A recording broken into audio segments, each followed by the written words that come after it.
avec la première table ronde de l'après-midi, qui va aborder directement une thématique d'actualité en ce début de printemps et presque d'été aujourd'hui. On reçoit donc Madame Drougard du pays, directrice du pays Landes Nature Côte d'Argent, Monsieur Sivel, maire de Rion des Landes, et Monsieur Péchaud, directeur et cofondateur de l'association Asmala. La thématique de cette table ronde, ça va être celle du logement des saisonniers, qu'on élargira même peut-être à la notion de logement temporaire, qui peut aussi concerner les projets dont on va parler. Pour commencer, je vais donner la parole à Madame Drougard, donc directrice du pays Landes Nature Côte d'Argent, qui réunit les communautés des communes de Côte-Landes Nature, de Mimizan et des Grands Lacs. Un grand territoire, mais qui est quand même cohérent d'un point de vue des problématiques auxquelles il fait face, notamment sur la question du logement saisonnier. Au pays Landes Nature Côte d'Argent, donc on accompagne les saisonniers, les employeurs avec le dispositif Nomade, qui a plusieurs facettes. Est-ce que vous pouvez nous présenter les problématiques auxquelles entend répondre Nomade et son action, notamment sur le volet du logement et de la location pour les saisonniers? C'est parti, je me lance. Merci déjà pour l'invitation. Bonjour à tous. J'ai vu quelques élus également du pays, Landes Nature Côte d'Argent, donc ils n'hésitent pas à intervenir, voilà, pour compléter mes propos le cas échéant. Alors effectivement, Benjamin, comme tu le disais, le pays Landes Nature Côte d'Argent, on n'identifie pas toujours très bien ce que cela est. Donc c'est un grand territoire, mais qui présente une vraie cohérence, qui réunit les 3 territoires des communautés de communes, donc de Grand Lac au nord, Mimizan, et puis Côte-Landes Nature. Côte-Landes Nature plus au sud. On est sur un territoire qui, d'après les derniers chiffres de l'INSEE, est composé au niveau des habitants à l'année de plus de 57 000 habitants. On a un territoire qualifié de très attractif et forcément cela se ressent sur la thématique qui nous réunit aujourd'hui avec une forte pression au niveau du foncier et de la disponibilité des logements. Et le pays, c'est aussi une institution, du coup une administration, qui dans le jargon s'appelle un pôle d'équilibre territorial et rural, PETR, et qui est composé par les 3 communautés de communes. Les 3 communautés de communes ont créé ce PETR il y a déjà un petit moment et lui ont confié un certain nombre de missions. Parmi les positionnements des PETR, il y en a un qui me plaît particulièrement. On qualifie souvent les PETR, donc ces pôles, d'outils de coopération et de solidarité. Et je trouve que la mission Nomade, sur laquelle je vais revenir, traduit bien finalement ce positionnement. Alors la mission Nomade, elle a été créée dès 2009. Voilà, donc à l'initiative des 3 communautés de communes, mission confiée au pays, sur un constat qui était partagé de besoins pour en particulier la population des saisonniers. Alors ils ne sont pas permanents effectivement sur le territoire, en revanche ils sont stratégiques pour nos filières économiques, alors touristiques mais aussi agricoles ou encore agroalimentaires. Pour vous donner quelques chiffres clés, le pays accueille chaque année plus de 6 000 employés saisonniers. Voilà. Et parmi ces 6 000 employés saisonniers, pour rester sur notre thématique du jour, plus d'un tiers, donc plus de 2 000, ont besoin d'avoir un logement pour pouvoir accepter l'emploi qui leur est proposé dans leur secteur d'activité. Voilà. Alors partant de ce constat que les saisonniers, il y avait de vrais besoins en lien avec, on va dire, cette présence de saisonniers sur le territoire. En 2009, c'est la mission Nomade qui a été confiée au pays avec une dimension à la fois d'action territoriale, c'est-à-dire l'action se déploie sur l'ensemble du territoire, une action intégrée. Voilà, l'idée c'était que en fonction des thématiques ou en fonction du territoire, ce n'était pas des équipes ou des actions qui étaient différenciées, mais bien une action unique. Et notre action va porter principalement sur l'intermédiation en matière d'emploi, de médiation sociale, sur l'intermédiation en matière de logement et sur la prévention santé au niveau des saisonniers. Donc on aime bien parler d'action 360 degrés autour du sujet des saisonniers. et des actions qui sont très souvent partenariales en lien avec les communautés de communes, les communes, la région, des acteurs privés, des campings et même la population parfois. La mission nomade, ce sont 2 personnes. Voilà. Alors selon les périodes, on est sur plus ou moins de monde, forcément plus de personnes en saison, qui sont aujourd'hui au stand qui se trouve dans la pièce. Donc je vous renverrai vers elles si vous voulez un petit peu plus d'informations. Alors en matière de logement, notre action, c'est l'intermédiation. En d'autres termes, c'est le fait d'organiser, de faciliter la rencontre entre un employeur engagé, responsable, un employé saisonnier, et puis un loueur du territoire qui, quelque part, lui aussi, s'engage dans une action de mise à disposition ou de location d'un logement pour une population temporaire. Donc Nomade, c'est vraiment un facilitateur de mise en relation.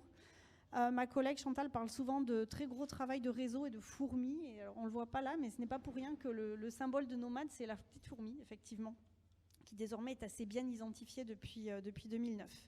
Alors 3 exemples d'actions que l'on mène aujourd'hui en matière de logement pour essayer de faciliter le logement des saisonniers du territoire. Par exemple, des appels à la population, qui sont relayés via les communes de façon à sensibiliser les habitants du territoire qui auraient une chambre, un bien, même un petit emplacement parfois sur leur terrain, et bien sur l'enjeu, sur la possibilité, sur la réglementation, mais aussi la possibilité d'accueillir un saisonnier. Et puis ensuite, c'est de faire en sorte, une fois qu'on a identifié une opportunité, une solution, c'est de faire en sorte que l'essai soit réussi, de façon à ce que l'action soit réengagée d'une année sur l'autre. Et ça veut dire une expérience qui est réussie, tant du point de vue du loueur, que du saisonnier, que de l'entreprise. Donc il y a un vrai enjeu de travailler en action avec ces 3 composantes-là en même temps. Cela se traduit par des kits d'explication, une présence au moment de l'accueil du saisonnier et quelque part une présence permanente s'il y a besoin de revenir sur des termes de l'accueil. Alors si vous êtes un privé et que vous souhaitez plus d'informations, je vous renvoie vers le stand de mes collègues au cours de ces 2 jours. Si vous êtes une collectivité aussi et que vous souhaitez ou relayer ou mieux comprendre notre action, pareil, n'hésitez pas à aller voir Chantal et Lucie. Deuxième action que mène Nomade, c'est un travail de sensibilisation et de recensement auprès des campings du territoire. Notre territoire est plutôt bien doté en camping. Et ils peuvent constituer aussi des solutions d'accueil pour les populations de saisonniers, non seulement les leurs, mais aussi parfois d'autres saisonniers du territoire. Donc toute notre action, c'est de recenser ce qui se fait déjà, parce que je dois souligner que certains campings sont déjà très engagés pour accueillir leurs saisonniers et même bien au-delà. Je pense notamment par exemple au camping de Ichous ou de Saint-Julien-en-Borne. Alors après, je ne veux pas ouvrir des listes parce que je ne serai pas exhaustive. On est en train de recenser déjà ce que font les campings. Ce n'est pas forcément une donnée que l'on a déjà à jour et je pense qu'on aura ça d'ici la fin de l'année. Et puis, c'est un travail aussi de sensibilisation, là aussi, de façon à essayer d'obtenir de la part des campings un peu plus d'engagement, ou de la part de certains pour accueillir des saisonniers et parfois même des services adjacents pour favoriser une expérience réussie aussi sur notre territoire pour ces populations-là. J'ai encore un peu de temps ? Oui. Ouais. Oui. Je ne l'ai pas dit, mais à ce jour, au niveau des logements privés, c'est à peu près une centaine de solutions comme ça que l'on a d'ores et déjà identifiées et avec laquelle on tâche de composer d'année en année. Et au niveau des campings, alors en plus de ce que prévoient déjà les campings, en places négociées, on est à près de 30 places de négociées auprès de certains campings et je pense notamment le camping de la plage à Mimizan ou la maison forestière de Mimizan qui là encore ont une vraie action engagée depuis 2 ans maintenant. Voilà. Notre autre action, c'est de recenser, d'identifier parfois ce qui est entrepris directement par les employeurs, parce qu'il y a des employeurs qui directement cherchent et quelque part construisent leurs solutions de façon à les accompagner et parfois même à connecter plusieurs employeurs ensemble pour là aussi répondre à un besoin. et puis accompagner les projets des collectivités. Alors, si je me pose un peu plus sur ces sujets-là, c'est que Nomade, finalement, est plutôt un bouquet de services. Il n'est pas sur la construction de logements saisonniers à proprement parler. Ça, ce sera plutôt la compétence des collectivités. Les 3 EPCI ont signé, il y a 2 ans en arrière, une convention avec la préfecture pour s'engager à construire, à trouver de nouvelles solutions, à proposer de nouvelles solutions en faveur des saisonniers. Et donc, plusieurs projets sont ainsi en développement. Alors, ce sont des projets de moyen ou long terme. On a Issues, Biscarrosse, Parentis, Mimizan, Saint-Julien-en-Born. Il y en a d'autres. Voilà. Là encore, ma liste n'est pas exhaustive. À chaque fois, les enjeux, quels sont-ils ? Le tour de table des financeurs, je pense que le maire de Rion-des-Landes pourra témoigner, mais ce n'est pas un exercice facile parce qu'on est à la fois sur penser un investissement et son fonctionnement, de façon à ce que ce ne soit pas non plus un puissant fonds. Pour cela, la nécessité de dialoguer et voire de construire le plan de financement avec les employeurs. Le tour de table doit veiller aussi à les associer, à leur trouver leur juste place. Et puis, peut-être de ne pas penser que saisonnier. Donc, c'est intéressant aussi la notion d'élargissement du public, parce que si on pense à la saisonnalité de la saison touristique, du coup, la rentabilité d'un bien ou même l'équilibre d'un bien sur à peine quelques mois de l'année, forcément, c'est très difficile à construire. Et puis, c'est de réussir à concevoir des projets qui sont adaptés aux besoins d'aujourd'hui et de demain. Et je pense que c'est là aussi que l'enjeu est fort pour les collectivités qui aujourd'hui sont à la manœuvre. Donc oui, probablement il faut penser saisonnier, mais pas que, parce que les apprentis, les jeunes travailleurs sur le territoire se heurtent finalement aux mêmes difficultés que les saisonniers. Donc il ne faut pas non plus faire des groupes et les isoler les uns les autres.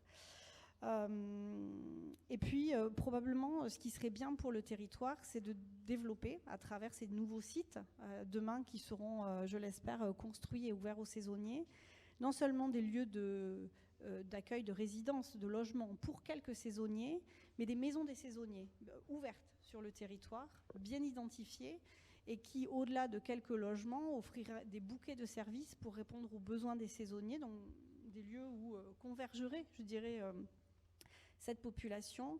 Et c'est sur la construction de ce bouquet de services, de cette offre autour de l'animation, de la prévention, de la médiation, et bien que là encore, Nomade peut demain, aujourd'hui accompagner à penser les projets et demain accompagner, je dirais, la mise en place de ces maisons qui seront sur le territoire, au plus près des acteurs et bien identifiées par les uns les autres. Si je peux, 3 mots. Ouais.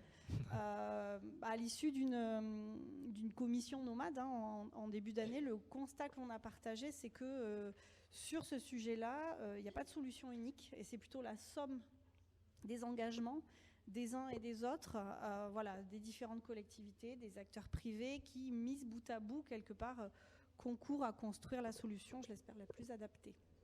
Voilà. Mais merci pour cette présentation détaillée de Nomade. Donc, comme ça a été dit, on peut retrouver aussi le stand Nomade dans la salle pour aller rencontrer, qu'on soit saisonnier, privé, collectivité peut-être, si ce n'est pas déjà connu. On parlait des solutions à mettre en place. Monsieur Civelle, vous êtes maire de Rion-des-Landes.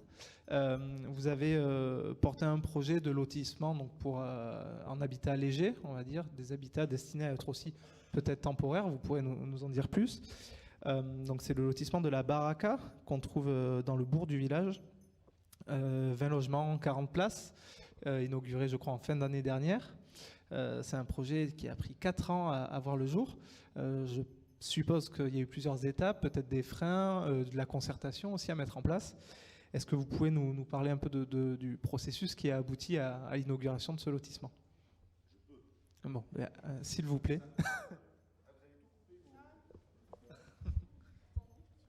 Celui-là, il marche. Il ne reconnaît que le pays, c'est ça ? Et c'est normal. Bonjour à toutes et à tous. Merci de votre invitation. Merci à la Ligue des droits de l'homme de m'avoir convié et puis à la SMALA pour l'organisation. Très heureux donc d'être avec vous sur un sujet, vous l'avez compris, qui, quelle que soit la méthodologie, nous concerne tous. Et je pense que l'organisation est très bien faite parce que j'ai reconnu bon nombre de vos propos et qui ont gouverné le projet que nous avons mené à bien au sein de Rion des Landes. Alors, d'où vient l'idée? Je vais essayer d'être court parce qu'au début, on nous a dit qu'on avait 10 minutes. Bon, là, on s'aperçoit qu'on peut avoir 15, 20. En négociant avec l'organisateur, on peut tomber à 25. 11 et demi. Bon, je vais faire court alors. Non, en plus, je crois que vous pouvez avoir une petite image pour le même prix. Donc, ça va aider à la compréhension de l'ensemble. Rion des Landes, 3200 habitants. Au-delà de ses caractéristiques, commune tout en long, elle a surtout et avant tout deux spécificités. Elle en a d'autres, mais on en a deux qui concernent le projet. C'est plus de 900 emplois industriels sur 3 usines et un monde agricole relativement dense alors qu'on est au contrefort de la Haute-Lande. Et donc il y a un monde aussi forestier, mais j'avais 2 sujets. Le sujet, c'était les usines de Rion, Eger, la MLPC et Soleval, et le monde agricole. Et quand on est élu, on voit régulièrement des gens qui se plaignent d'une situation pour laquelle l'initiative privée est en carence. Et c'est bien le bonheur de l'action publique que de suppléer et de combler ce manque. Et quand vous avez Michael Eger, donc fils du fondateur et autrichien, et qui me dit, mais écoutez, nous on pourrait doubler le nombre de salariés, mais on a surtout un gros problème, c'est qu'on a une quinzaine par an, une quinzaine d'apprentis dans les métiers du bois, ce qui est très rare, ingénieurs ou agents de maîtrise, qu'on voudrait faire venir à Rion, mais on a une difficulté, c'est déjà de savoir, de placer sur une carte où est Rion, ça j'en ai conscience, mais en plus de les accueillir et de les garder. Je garde ça en tête. La même chose pour les autres usines. Et le monde agricole qui, pour une totale population différente, c'est pour ça que c'est tout à fait cumulable, je suis tout à fait d'accord avec vous, eh bien ce sont les saisonniers agricoles, dont on pouvait croire d'ailleurs que le danger c'était la saisonnalité, c'est-à-dire qu'on l'a tous fait, ou castrer le maïs ou ramasser le tabac, moi le premier, mais il n'empêche que quand vous demandez aux agriculteurs, aux groupements d'employeurs agricoles, la diversité des métiers de l'agriculteur font que, la plupart du temps, c'est 10 mois sur 12 où ces saisonniers sont présents, quel que soit leur emploi. Donc si vous cumulez les apprentis qui sont là entre 24 et 30 mois, plus les travailleurs saisonniers agricoles qui sont là à minima 1 an, voire renouvelés, mais il y a moyen de construire quelque chose. Alors, c'est bien d'avoir l'idée, mais il faut pouvoir évidemment la constituer. Ça a été dit, Rion des Landes, parmi ses nombreuses richesses, avait une boîte de nuit, connue de tous, en tout cas d'une certaine génération. Je vois des oui dans la salle, donc je vous remercie d'avoir passé quelques soirées enivrées à Rion des Landes. C'était donc la Baraka. On a acheté la Baraka. Alors je dis ça au vœu de 2020, donc en janvier 2020. Donc vous imaginez, il y a 500 personnes pour les vœux de la municipalité. Et donc je conclus en disant, écoutez, j'ai une information importante à vous communiquer, la mairie va racheter la Baraka. Ah, mais ça ne sera plus une boîte de nuit. Oh, voilà, vous auriez pu être présent ce jour-là. Pourquoi? Parce que ce terrain était très bien placé, à côté d'un centre commercial, en tout cas d'un centre Leclerc, à toute proximité des services, à toute proximité aussi de l'usine, avec une piste cyclable, et avec à peu près 6000 m² de terrain sur lesquels on pouvait jouer. La contrainte, Gilles l'a dit avant moi, et d'ailleurs je le salue et le remercie aussi de son invitation, la difficulté c'est, lorsque le bâtiment existe, de faire joujou avec. Or là, tabula rasa, on a rasé donc la baraka, et donc la page était vierge et blanche. Ce qui permet du coup de créer son propre projet. C'est bien l'un des atouts de celui-ci. Alors, on prend renseignement, on voit à peu près quelles étaient la typologie de bâtiments. Il fallait que ce soit léger, il fallait que ça, évidemment, réponde aux contraintes des PLUI et du droit de l'urbanisme, chose qui a été faite. Ça devait être aussi modulable, dans le sens où je découvrais que, certes, les apprentis sont tout seuls, mais ils sont souvent très jeunes et souvent très éloignés de leur famille. Ce qui veut dire que ça ne pouvait pas être vide, ça devait être meublé. Et donc quand vous visitez, je salue Gilles Ducoute qui est ici qui a été un visiteur régulier de la Baraka, nouvelle formule. Et l'ancienne aussi, probablement. Mais je ne voulais pas te mettre dans une position indélicate, Gilles. Mais tu l'assumes et tu as raison, je te reconnais bien là. Et donc, quand j'ai auditionné des parents d'apprentis qui me disaient, mais vous savez, nous on habite très loin, on habite à Pérorade. Alors, Rion, Pérorade depuis Rion, c'est quasiment l'Espagne. Hein. Donc c'est quand même très très loin. Et la maman était morte de trouille de se dire, mais mon enfant, enfin mon gamin ne s'en sortira jamais. Et le fait d'avoir plusieurs enfants du même âge, avec la même contrainte, mais de savoir que la poêle, le lit, le drap, que sais-je, tout était fourni et meublé, c'est des choses qui les ont rassurés. L'autre élément, c'est que le monde agricole me disait, on est très intéressé pour le fait d'avoir évidemment des lits jumeaux, c'est des lits superposés, donc on peut être à 2, ça veut dire qu'il y a 20 logements, donc 40 couchages, mais figurez-vous que nous embauchons des couples, qui d'ailleurs sont très recherchés, parce que ce sont souvent des chefs d'équipe. Et la plupart des employeurs agricoles recherchent ce type de profil. Donc là, évidemment, il nous fallait des lits doubles. Donc on a mixé, on a fait 12 lits jumeaux, enfin 12 modules avec des lits simples, et 8 modules à lits doubles. Tout le monde suit. Le tout fait 20. Donc vous voyez qu'on a appris au fur et à mesure. C'est un monde que j'ignorais, et des contraintes que j'ignorais parfaitement. L'autre sujet, ça a été l'alimentation. Vous ne vous alimentez pas de la même manière selon que vous soyez français, disons, ou en tout cas européen, ou sud-américain, ou roumain. Or, j'ai une différence de population, une différence de nationalité, qui fait que, là aussi, la proximité avec un centre, quelle que soit la marque d'ailleurs, mais enfin, là c'est un Leclerc en l'occurrence, ils étaient ravis, ils savaient qu'ils allaient pouvoir manger. Si je les avais mis, ça a été dit, si je les ai mis un peu plus loin du centre-ville, je crois que ça n'aurait pas eu l'effet escompté. Alors, on précise les choses, on arrive à avoir un plan d'ensemble, à savoir la direction qui va être la nôtre. Mais alors tout ça pour combien? Parce que vous avez compris qu'on ne s'en réfère pas au privé, c'est une maîtrise d'ouvrage municipale. Lorsqu'on est élu, et de plus en plus, je vois ici qu'il n'y a pas de représentant de l'État, donc on va pouvoir se lâcher, c'est surtout « aide-toi, le ciel t'aidera », et alors seulement on interviendra. Et de plus en plus, il faut que les collectivités s'emparent de ce sujet, et en fonction de leurs moyens, bien entendu, agissent concrètement pour leur avenir. La photo que vous voyez, c'est-à-dire les 20 modules, livrés, finis, fermés, avec à la fois le terrain, à la fois la construction, la viabilisation, etc., c'est 1,6 million d'euros. Sur ce 1,6 million, ce système est tellement innovant, retenez bien, que nous avons été quasiment subventionnés à 80%. Tout le monde a mis au pot. Alors je sais que Xavier Fortinon va nous rejoindre, donc je le remercie par anticipation, parce que je ne suis pas sûr de rester d'ici là, mais la région a aidé, le département a aidé, l'État a aidé, la communauté des communes a aidé, l'Europe a aidé, au travers du pays, qui est le guichet unique des fonds européens. C'est pour ça que ça sert, un pays... moi je relève d'un autre pays, mais c'est tout aussi important.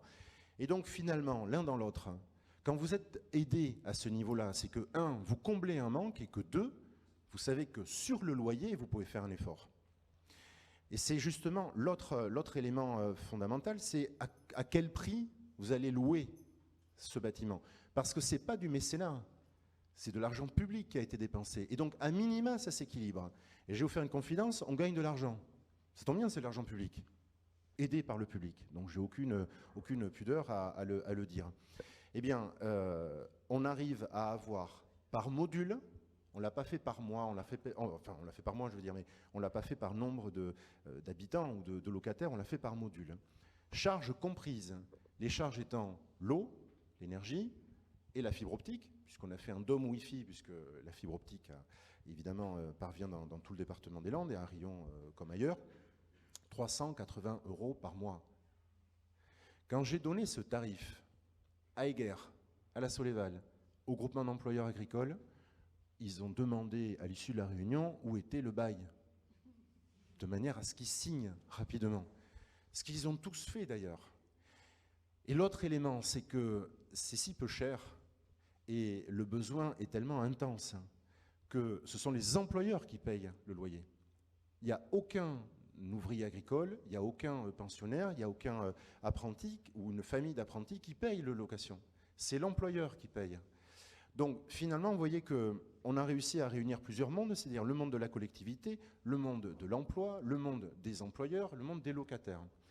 Il me manquait un élément, c'est que même si la commune de Riom a des moyens qui probablement sont supérieurs à ceux d'une commune d'une même strate, pour les raisons que j'ai évoquées, il n'était pas question que ce soit des agents municipaux qui fassent les entrées, qui fassent les sorties, qui fassent la rédaction des baux et ce travail un peu aride qui consiste en la location immobilière. Et donc, dans ce carré magique entre la collectivité, l'employeur, le locataire, il manquait un angle, et cet angle, c'est Solia. Solidaire pour l'habitat, vous connaissez, c'est un acteur majeur de l'habitat, là aussi, à la fois en tant que syndic et puis en tant que bailleur. Et donc, on a dealé tous les quatre. Et en contrepartie de la présence de Solia et du fait qu'il gère, c'est intense, hein, parce que vous avez des baux qui durent quelques mois, ou un mois, ou même un peu moins. Et donc, il faut à minima que ce soit propre et que ce soit bien fait, bien entendu. Et donc, la contrepartie, on les paye pour ça, mais la contrepartie, c'est qu'on a créé, d'ailleurs, on le voit, c'est celui qui est en blanc, à côté du bâtiment qui est fermé. Ils ont un local, ils ont un bureau. Et ce bureau est très important parce qu'il va au-delà de Riom. C'est-à-dire que Solia, souvent, c'est ce qu'il disait à Gilles ou à d'autres, disait, mais vous savez, nous, on est à Dax et Mont-de-Marsan. Si on doit se taper des allers-retours pour aller, imaginons, jusqu'à Parentis, on ne viendra jamais. Ou alors à des prix qui font que ce n'est intéressant pour aucune des deux parties. Or là, en ayant une sorte de pied-à-terre à Riom, relativement central par rapport à la carte du département, eh bien, ça pourra être probablement une opportunité pour une offre compétitive, en tout cas une offre sur étagère pour gérer les bâtiments. Donc, j'ai déjà été beaucoup trop long. Un petit peu. Mais je sens l'intérêt dans la salle. On si a vous voulez. commencé 5 minutes donc avant, je la nourris. On va grappiller. Je la nourris. Mais je m'arrêterai là. De toute façon, quoi qu'il en soit, aujourd'hui, un point d'étape, 100% de taux de remplissage. J'étais pas inquiet. Les gens ont appris à se connaître. Eger m'envoie régulièrement des apprentis. Les travailleurs saisonniers agricoles, ça fait bien longtemps qu'il n'y a pas que des Rionnais dedans. Je parle des employeurs, parce que les choses commencent à se savoir. Et effectivement, on a eu énormément de visites. Dites-vous qu'on en parlait tout à l'heure, il y a 400 personnes qui sont venues visiter ces logements. Donc je me suis retrouvé à faire le Stéphane Plaza du coin en ouvrant, en faisant visiter. C'est peut-être pas un bon exemple, compte tenu de ces procédures judiciaires en ce moment, mais en tout cas, vous voyez l'idée. Et moi, je ne peux, je terminerai là-dessus, je peux encourager que mes collègues et que les collectivités, quelles qu'elles soient et quelle que soit leur importance, à s'emparer de ce sujet. C'est pour ça l'opportunité de ce rendez-vous aujourd'hui, parce que si on veut accueillir, il faut bien accueillir, et surtout, il faut accueillir tout le monde. Donc, vous voyez que tout est possible, quelle que soit l'échelle de la collectivité, et que finalement, l'essentiel, c'est d'y penser, car comme disait Aristote, le commencement, c'est la moitié du tout. Je vous remercie de votre aimable attention.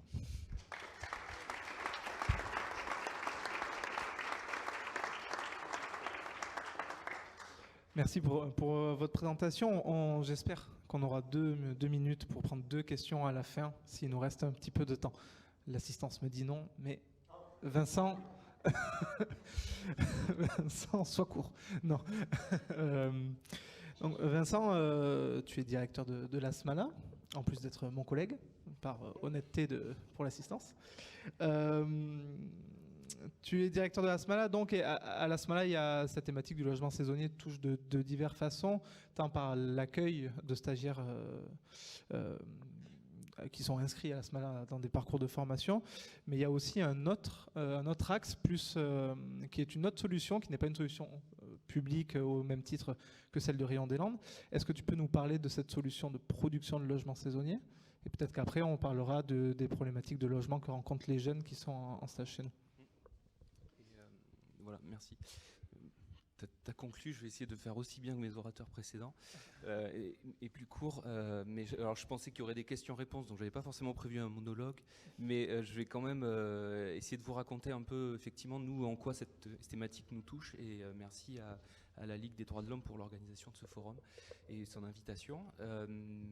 Donc la SMALA, je reconnais beaucoup d'entre vous qui passaient par le café, qui venaient, qui fréquentaient notre café Lagrange à Saint-Julien-en-Borne, mais bien souvent c'est la première entrée et parfois c'est la seule pour la majorité de nos adhérents, et on ne voit pas forcément toutes les autres activités que porte la SMALA depuis 2015. Lagrange, c'est le reflet, c'est la vitrine de notre activité au niveau de l'animation de la vie sociale en local. Donc à Saint-Julien-en-Borne, mais à 30 km autour, on va dire, on touche du public. On a un autre domaine d'activité qui est de la formation, de l'insertion et de la formation. Et enfin un autre qui est du conseil et développement, qui est finalement assez récent et qui va m'amener à vous parler aujourd'hui de l'Élistation, un projet qu'on mène en partenariat avec la mairie de Mimizan. Donc nous, la première fois à laquelle on a été confronté à la problématique du logement, c'est en 2018 quand on a lancé notre organisme de formation, où on a d'abord formé des conseillers médiateurs numériques, donc une formation certifiante, professionnalisante, qui a débouché derrière sur d'autres formations, à la fois dans le numérique mais aussi dans l'artisanat. Et c'est en tout une quarantaine de jeunes qu'on reçoit chaque année à la SMALA, soit dans des parcours d'insertion, de remobilisation, des séjours courts, soit dans des parcours plus lents de 8 mois.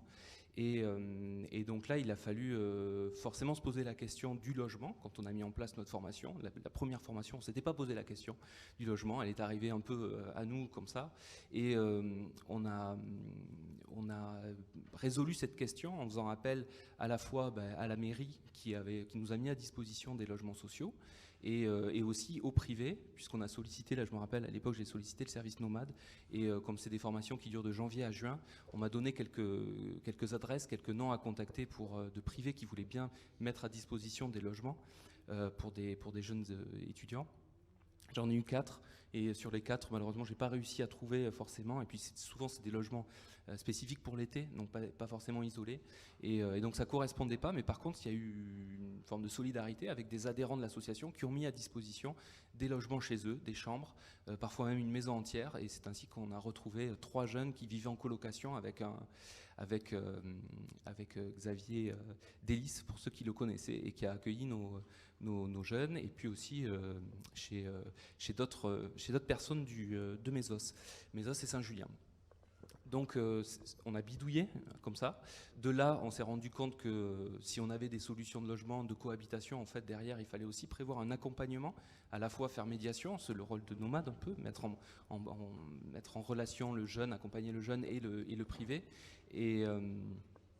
Et donc ça, c'est de la médiation entre la personne qui accueille, entre le jeune, parler de règles de vie, de cohabitation, de colocation, sur des jeunes souvent qui sont éloignés de l'emploi, éloignés de la formation, et pour lesquels souvent c'est une première expérience de vie à l'extérieur de chez eux. Voilà, donc ça, ce sont des... Voilà, on a aussi un partenariat du coup avec la mairie de Saint-Julien sur des campings, sur les campings hors saison, donc pas pendant l'été, mais pas pendant l'hiver non plus. Donc on a une petite fenêtre au printemps et à l'automne où nos jeunes sont hébergés dans des bungalows. Et puis de fil en aiguille, on a monté donc une formation artisanat en partenariat avec la mairie de Saint-Julien-en-Borne, où on forme des jeunes au métier de charpentier en fabriquant des tiny house, donc des habitats légers, déplaçables, de 18 mètres carrés, 18-19 mètres carrés environ. Et donc là, c'est un partenariat avec la région sur des fonds européens, sur des fonds régionaux, et sur la mairie qui va payer les matériaux de cette tiny. Et nous, derrière, on va construire en situation de formation avec un charpentier. Et là, c'est la 2e année, on a entre 5 et 8 jeunes qui passent par ces formations-là. Et ces jeunes repartent avec une qualification, c'est-à-dire une partie d'une certification professionnelle. Donc cette tiny house ensuite est donnée à la mairie de Saint-Julien-en-Borne, qui s'en sert pour elle-même loger ses saisonniers, mais aussi nous les mettre à disposition quand nous on en a besoin pour loger nos jeunes en formation. J'en viens à cette image derrière moi, puisque vous demandez quel est le rapport. Tout ça a débouché sur une rencontre il y a à peu près 1 an avec la mairie de Mimizan, qui est venue nous voir en ayant entendu parler de cette collaboration. Fabrication de tiny house, formation. Et il faut savoir que là-dessus, on a des moyens assez limités. On forme 8 jeunes par an, on peut faire une tiny house en 6 mois, parce que derrière, il y a tout le volet pédagogique, bien sûr. Hein, il n'y a pas que de la formation technique, donc il y a tout un accompagnement derrière. Et donc, on a vite vu qu'on ne pourrait pas forcément faire quelque chose sous cet angle-là. Et puis, dans la discussion, on a parlé de l'hélistation que vous voyez derrière moi en image, qui est une ancienne station, un ancien hangar à hélicoptères, derrière la dune, sur la plage de Mimizan Sud, et qui comprend donc un grand hangar, qui aujourd'hui est un espace de stockage, et un bâtiment attenant qui accueille une dizaine de saisonniers par été, qui sont des MNS. Et l'envie de la mairie de Mimizan, c'était de rénover ce lieu pour créer des logements, 25 logements à terme. Et donc on a fait une proposition, et depuis lors on travaille activement sur ce projet. On travaille avec une architecte qui s'appelle Nicole Concordet. Et l'objectif à terme, c'est donc de créer 25 logements, en partant là pas d'une feuille blanche, mais de l'existant, de ce qui est déjà là, et de faire avec, et essayer d'optimiser ce qui est déjà là, et d'aller dans cette philosophie à la fois de partir des usages, des jeunes, des saisonniers qui vivent sur place, qui sont les premiers, qui vont être les premiers concernés par ce projet-là. Et d'essayer de faire avec en priorité du réemploi, même s'il n'y aura pas que ça évidemment sur un gros projet comme ça d'envergure. Donc ça sera on est en train de construire un modèle autour de ça, bien sûr aussi un modèle économique. On est entre le foyer jeunes travailleurs, l'auberge de jeunesse, le lieu de vie qui peut accueillir de temps en temps des événements. Donc on est sur un lieu hybride avec une volonté d'avoir des publics hybrides, des publics qui sont des saisonniers, qui peuvent être aussi des travailleurs agricoles, pourquoi pas, des travailleurs, des stagiaires, des jeunes en formation. Et troisième pilier un peu de ce projet-là, c'est tout l'accompagnement socio-professionnel.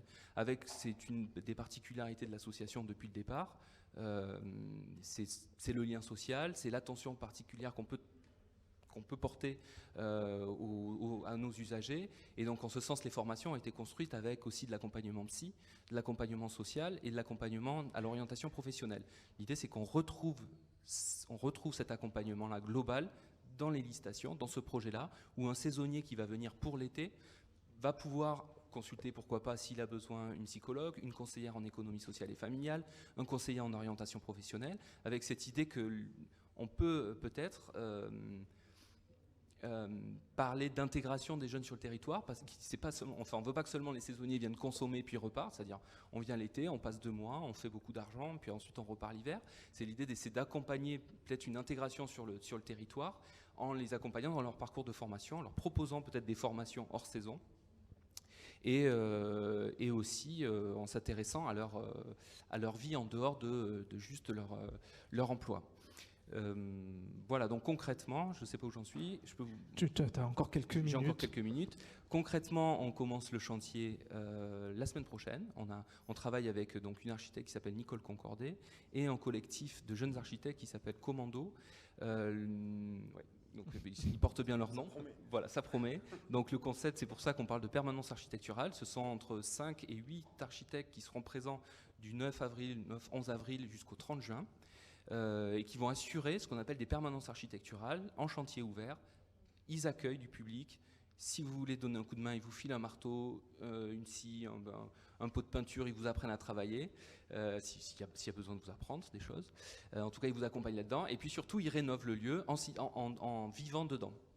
Et c'est un peu le sens de la permanence architecturale. C'est un concept architectural théorisé par Nicole Concordet, entre autres, et Patrick Bouchin, pour ceux qui connaissent. Bon, c'est des figures un peu architecturales qui ont fait, par exemple, la friche de la Belle de Mai à Marseille ou le hangar du Minotaure à Toulouse et le lieu unique à Nantes. Donc des gros projets déjà, hein, comme ça. Donc ils sont habitués à mener des projets en situation de co-construction, on va dire. Et donc la permanence architecturale, l'idée c'est de vivre dedans, des architectes vivent à l'intérieur, accueillent du public et font dedans. Donc concrètement, ça veut dire que cette première phase-là, juste avant l'été, puisqu'on s'arrêtera pour accueillir les MNS, on s'arrêtera au 30 juin, ils rénovent 7 chambres et ils ont créé 3 de plus. Donc déjà avant l'été, on aura 10 chambres, 10 logements.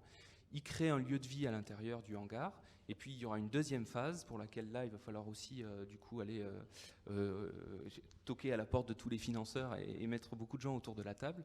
Une deuxième phase qui consistera à créer 15 autres logements de façon modulaire aussi, avec un volet innovation parce qu'on est sur le trait de côte, on est sur une zone qui va être impactée par la montée des eaux. Donc ça, c'est à prendre en compte aussi. On est dans une cuvette, donc là, on est au début de l'étude de faisabilité architecturale, mais il y a des questions de est-ce que c'est des bâtiments flottants, est-ce que c'est des bâtiments déplaçables, est-ce que c'est des bâtiments... Enfin voilà, comment intégrer aussi ces questions pour que dans 20 ans, on ne se retrouve pas à dire on a mis 1 500 000 € dedans et en fait, on a les pieds dans l'eau. Bon, j'exagère puisqu'il y a bien sûr des traits de seuil, etc., des bouées, et puis tout le monde sait nager à Mimizan-Plage. C'est bien connu. On finit sur ça du coup. Voilà, je finis pas sur Aristote, je suis désolé.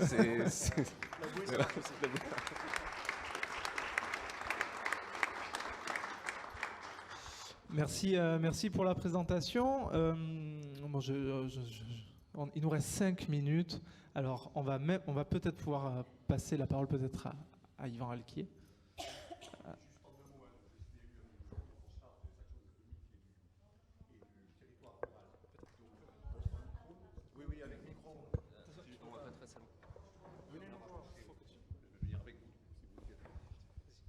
Je suis élu à Mimizan, donc en charge des actions économiques et du territoire rural. Et donc à ce titre, donc, on travaille sur le projet de législation avec la SMALA. Et juste un petit peu raconter, au départ, on partait d'un projet qui n'était que architectural et urbanistique. Hein. On a un local. Dire quand même que dès qu'on a été, entre guillemets, aux affaires, on a identifié cet endroit, les législations. La logique, l'inclinaison naturelle aurait été que ça ait des promoteurs qui fassent du logement classique. Hein. Donc notre volonté, ça a bien été de le mobiliser pour les saisonniers. Et l'évolution qui s'est faite depuis qu'on travaille avec la SMALA, c'est qu'on est parti de ce simple projet de faire X logements à quelque chose qui est beaucoup plus systémique, on va dire, hein, pour employer un terme à la mode, et qui va donc couvrir beaucoup plus de besoins. L'intérêt pour nous, c'est de travailler avec des méthodes différentes. Hein. Avoir Nicole Concordet dans le tour de table, ça nous chamboule un petit peu, c'est clair. Donc voilà, il va falloir qu'on fasse avec des vieux IV de récupération, mais on le fera bien volontiers. J'entends dans les propos de Laurent Civelle qu'on va avoir 85% de subventions parce qu'on va essayer de faire au moins aussi bien. Donc... C'est juste illégal, 85%, mais pourquoi pas? Oui, bon, on va rester, oui. On n'est pas une annexe de l'accord, on va rester à 80%. Enfin, ça nous fait quand même un joli challenge. Dire aussi effectivement que Nicole Concordet, c'est vrai que nous on se rend compte qu'il y a quand même plein de contraintes urbanistiques, il y a encore peut-être des recours et tout. Et Nicole Concordet nous a dit, plus il y a de blocages, mieux ça lui plaît. Donc on sait que ça va bien réussir parce qu'il y a beaucoup de blocages. Voilà. Et donc ce qui nous intéresse, c'est que ça soit un projet vraiment participatif. Ça l'a été dès le début puisque c'est venu de nos rencontres avec les acteurs économiques, les commerçants, donc les restaurateurs, les agriculteurs, puisque j'ai été pendant très longtemps agriculteur. Dire aussi que dans les types d'hébergement, il y aura aussi ce qu'on appelle les camtars, donc certains savent ce que c'est, les camions aménagés, qui sont utilisés par beaucoup de saisonniers agricoles, mais pas que. Donc prévoir pour eux des emplacements où ils auront du sanitaire, de l'électricité, c'est quelque chose d'important. Parce que on parlait des saisonniers qui font des très longues saisons, mais ils les font souvent, ils sont nomades, en l'occurrence, c'est pour reprendre la terminologie du pays, c'est des nomades, et ces nomades, ils ont aussi besoin peut-être d'avoir des éléments de confort que pourront apporter ce type de lieu hybride qu'on va créer à Mimizan. Voilà, c'était pour le témoignage, et puis ça nous plaît bien. Voilà. Super. Merci.